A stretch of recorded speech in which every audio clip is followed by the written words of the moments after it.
Hi, and thank you for joining me for Music in My Life. Throughout history, we've had so many family groups. In more recent years, we've had the Osmonds, the Bee Gees, the Jackson 5, the Everly Brothers, Gladys Knight and the Pips, and so many more. There is an inevitable uniqueness about a family sound. Today's guest has formed a group with his children, and I'm going to be speaking with the biggest kid of all. His name is Endi Kidom, and he's a guitarist, and he'll be talking about his group, Only Kidding. Stay with us as we discover the music in his and his family's life.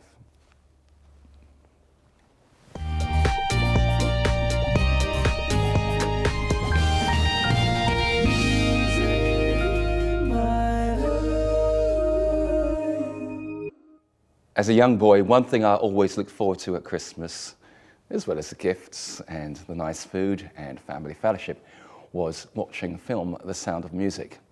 This is probably one of the most loved films around the world. But I'm going to draw out a moment from that film. It's when they're singing the song,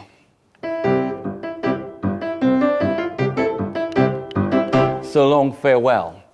And there's this very special, magical moment in the film when everything slows down.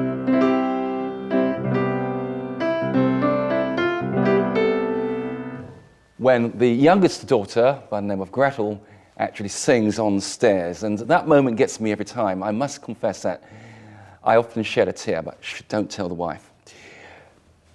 There are many things we can learn from that film, The Sound of Music, but one thing I want to draw out is the fact that singing, and through singing, the family were able to find their voice, they were able to find new ways of expressing themselves, they were able to discover a newfound confidence. And on top of that, they had a whole lot of fun. I've grown up in a family environment where we had the sound of music every day. My siblings learned instruments. We had the sound of violin, sound of clarinet, guitar, trumpet, bass guitar, piano, recorder, occasions drum kits and percussion instruments. And as a family, we would get together and often sing. In fact, we would do it on a daily basis. We do it in the mornings, we do it in the evenings, and we do it extended at weekends. And that instilled within us a confidence and a joy of singing, but I also feel that it bound us together as a family. There are 10 of us, and we still get on really, really well today. And in our own families, we have continued the tradition of singing with our children. In my own personal family situation, my son is exposed to so much music. My wife sings and plays. I sing and play and compose and do all sorts of things. And my son is taking all of that in. And on occasions, as we know, our children like to surprise us. I remember once I was listening to a piece of music. He came in and he just said, Dvorak Symphony No. 9. Wow. There was a song we used to play to him when he was younger. The introduction goes like this. We're gonna slide. And every time it goes slide, we used to tip him over like that, tip him over like that. Now, I remember one evening I was working and he was sitting on my lap, and that introduction came in. Without me doing anything, my son started diving all over the place. He obviously recognized the sound and connected it to the movement. And that's what music in a home can do. It can become a part of you. It becomes another language. I often say that my son is trilingual. He speaks Spanish, English, and he also speaks the language of music, which comes as natural as talking. We'll be discovering a little later today about a real-life family journey.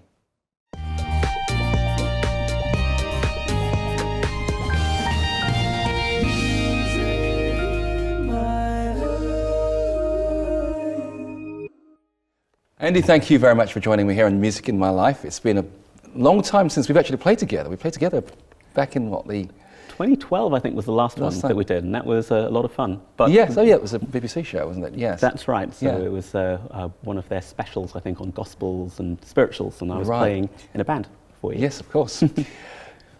Tell me, where did the journey start, the guitar journey start? Was it big kid or little kid?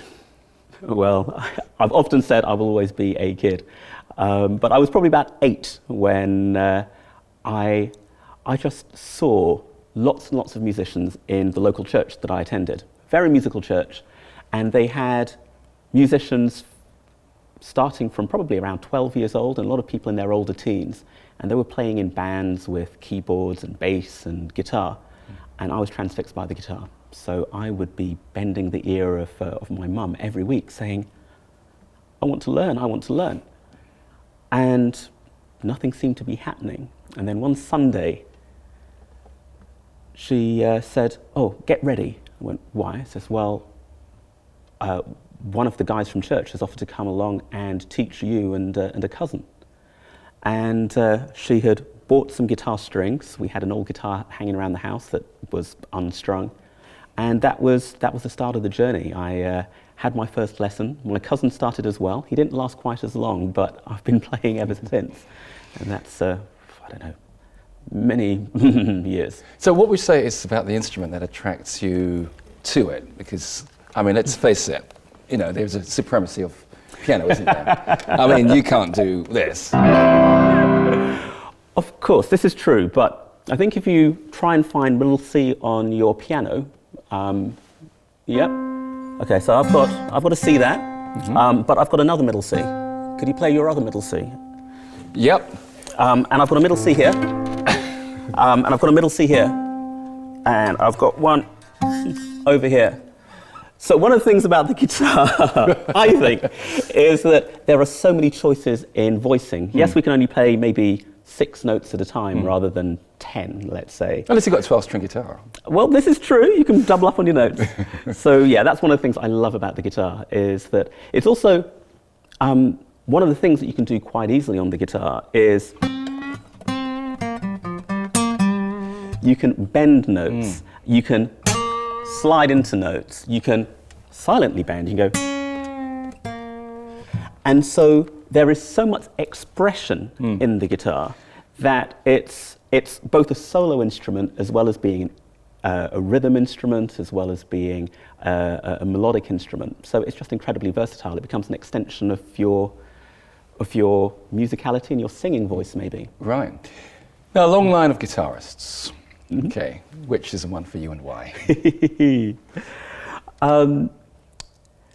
I have lots of favourite guitarists in different genres. So if we were talking blues, I would say Buddy Guy. I love Chicago blues. I love the way that he plays, lots of raw energy. If we were talking rock, it might be someone like Eddie Van Halen or Nuno Bettencourt, because I just love the energy that they put into their guitar playing.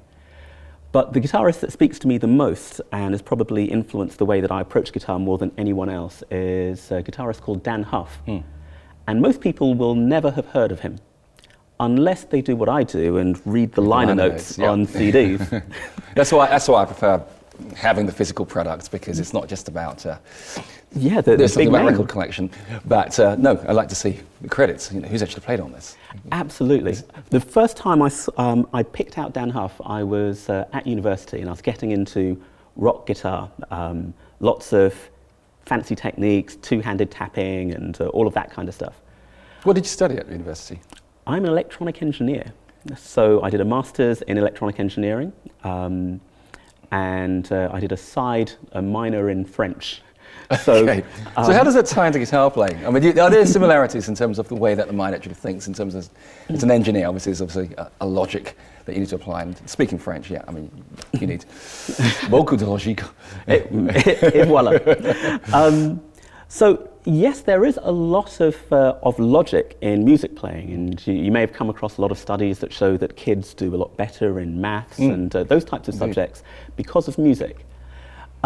So I think that there is certainly that kind of hook, and if you get into music theory, you can see the mathematical relationships between notes. If you go up an octave, you're doubling the frequency, all of that kind of stuff. But there's another angle in there as well that has certainly appealed to me. If you look at I don't know, take someone like Leonardo da Vinci. Maybe you could coin the phrase as the Da Vinci approach. Okay.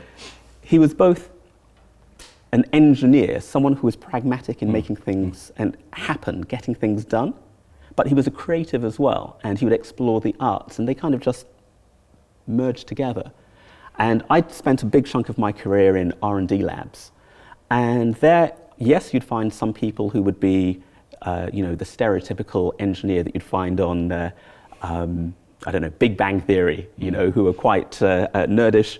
But you also had people who were musicians, had playwrights. You had people who were just as excited about the arts as they were about turning ideas into reality. And that's what engineering is, I think.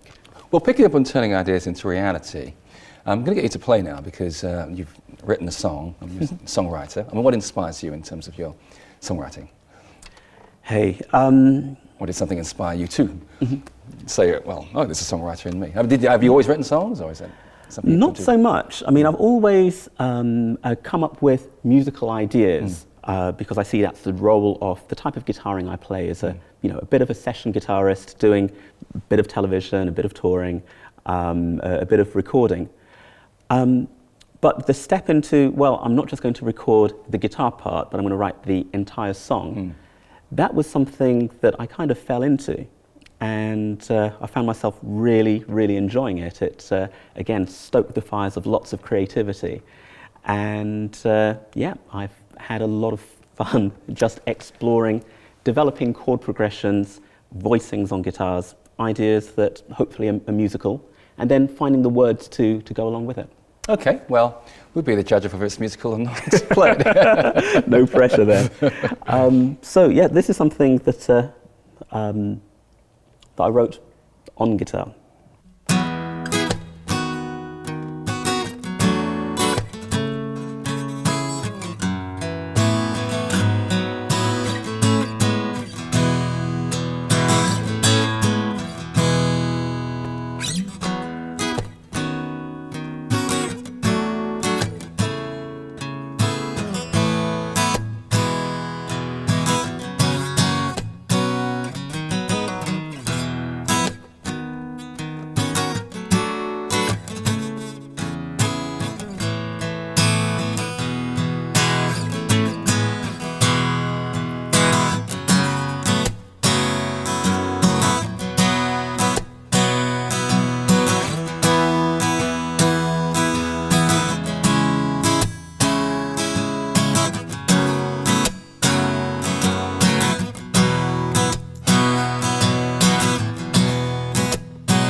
Hey, that's fantastic. What's that called? It's called I'm Coming Home. Coming Home. And there are lyrics, got a full band arrangement, and it's... I mean, that works well, per se, doesn't it? I mean, it works well on its own. Just as a piece of music? Yes, I mean, ditch the singers and the drummer and everything like that. You're going solo. You need a manager. You're very kind. I love writing band kind of pieces and writing the music, so I think the song kind of grows with those, but the music was written first on guitar, pretty much like that. And that was the starting point, and hopefully it was strong just as a piece of music before layering on vocals and all the other tracks. Well, I was actually, just observing what you're doing there, because, if you hear it in my next tune, then you can see me. But no, I was just intrigued watching it. I mean, I play a bit of guitar, but my playing style is just simply using the entire hand. But of course, you're there using the thumb to hold the bass note. So yes, absolutely. I mean, there are a number of different techniques. I was classically trained, so I started, doing things like I don't know. things like cavatina. Yeah. And so I did lots of finger picking. But that came after many years of simple finger picking. And you know, from that first guitar lesson that I spoke about earlier, and just doing the regular, just a cymbal throwing. But you're absolutely right. There are techniques, things that are called things like hybrid picking, where you can use the pick either as a strumming device, but also something that's called flat picking, where, in fact, I mean, famous piece that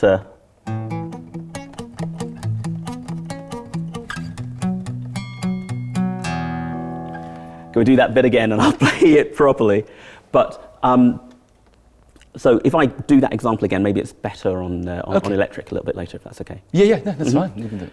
So just cutting back to the to the question of different picking styles, then what it means is that you can mixing flat picking with strumming.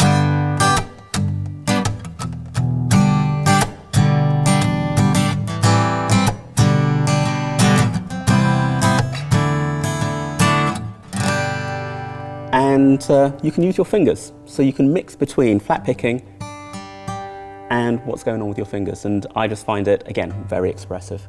It's amazing because it's obviously a long line of instruments. It's got a long family line, hasn't it? I mean, some of the instruments which came before, you have like the zither, sitar, and these are all ancient instruments, but all forms of guitar. So guitar has been, you know, ubiquitous throughout history, it would seem. Absolutely. And I guess it's because of the portability of it as well. You know, I mean, I tried to put this in my in your backpack. I mean, to your point earlier, I think about, you know, the popularity of the piano, very, very versatile. But the guitar, in many respects, has become, if you like, the people's instrument, I would say, because you can go along to the beach and play around the campfire and do you know, latest pop songs without a lot of effort. You can get going on the guitar really, really quickly, I think. But you've got devices like tablets, which have, you know, I've got a guitar on here. I could probably outplay you. You probably could. I know how dexterous you are. Yeah. Guitar. Yeah, it's not quite the same thing, I would challenge. Yeah, I think part of the dexterity, I mean, I teach a bit of guitar as well.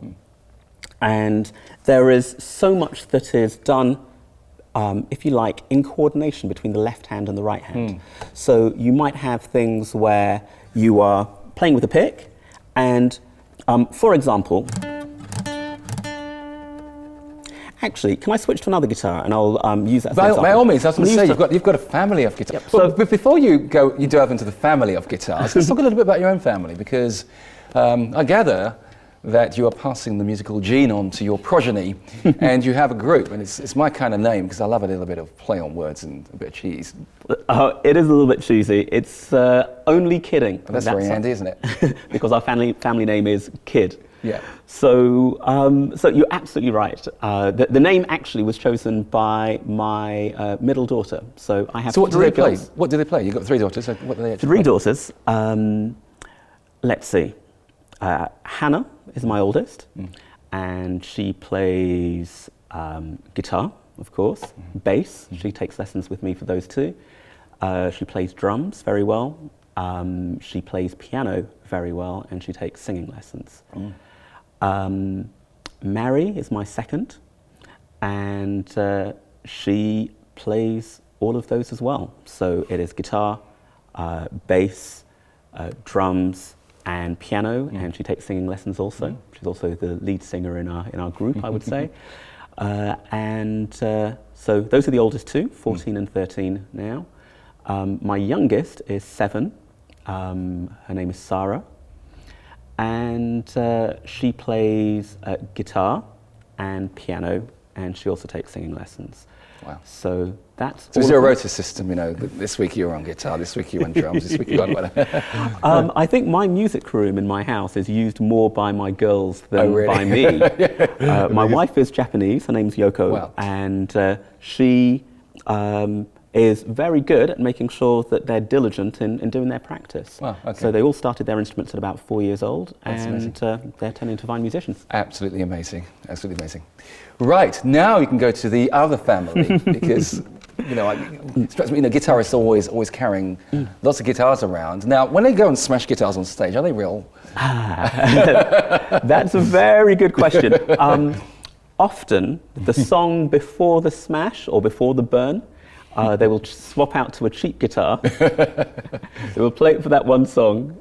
This is what I've heard, what I've read, and then it's that guitar that goes up in flames. So it's all part of the entertainment business. But if they're on tour, you know, 90-day tour, they've got to have 90 guitars. Yeah. So okay, well, and that really happens. So yeah, there are some artists who will have a cheap guitar every day. right. Well, let's have a look at what some of these other guitars do. I'm really itching to hear. So yeah, let's switch. So this was my acoustic. Like many guitarists, I name my guitars. This one's called Rose. Rose. And she Is it does rosewood? smell of rosewood. She does smell of roses. Wow. In fact, Brazilian rosewood, which is very, very special.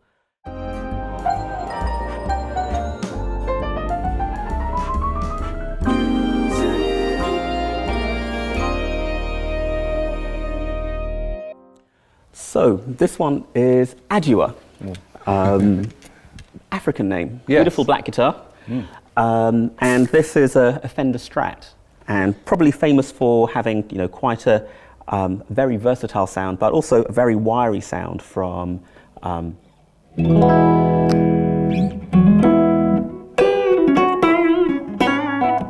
right for the bluesy stuff. And of course, you mentioned that you have an interest in session guitarists and so forth. Very often they are the forgotten heroes in many songs. I know some songs they've actually written very prominent guitar parts which make the song identifiable, but because it's considered an accompaniment rather than That's right. you know, composition. So a good example would be the old players for Motown and for Stax. So in Motown there's a band called the Funk Brothers, and people will recognize something like the bass line.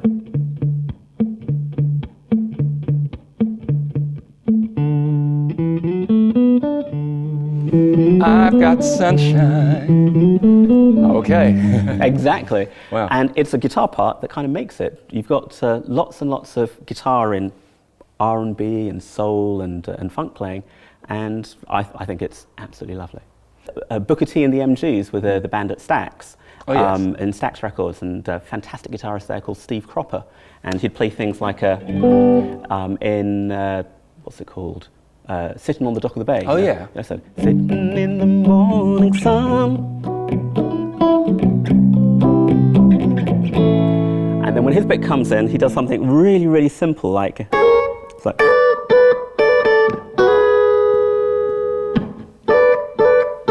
So let's share a song which demonstrates that. I think that's best demonstrated now. Yeah, sure. Yes. I'm going to switch to the other guitar. Go ahead. So the third, okay. This guitar's called Paula. Paul, I feel like they shake hands or something.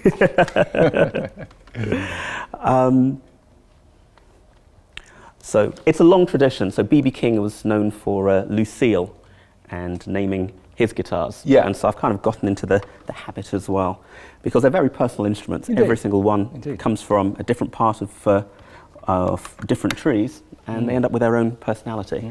So this is a Paul Reed Smith, and it has a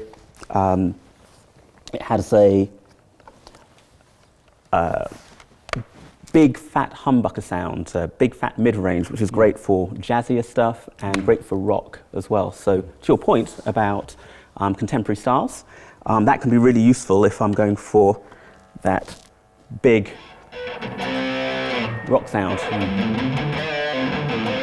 Shall we try something? Well, let's try something. Let's try something.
Well, it's something else. Andy, thank you very much. It's been most insightful. I've really enjoyed having you. Lots been learned, and it's been really great. And I wish you all the very best in everything that you're doing, and all the very best in Only Kidding. Thank you so much, Ken. Pleasure was all mine.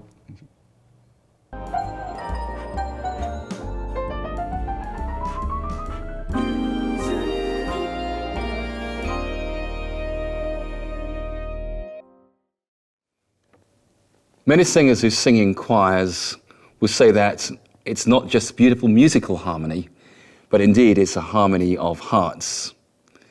And perhaps that is missing in our lives, not enough singing and playing together. So maybe it's time for us to rediscover the rhythm, the melody, the harmony in our lives and in our homes.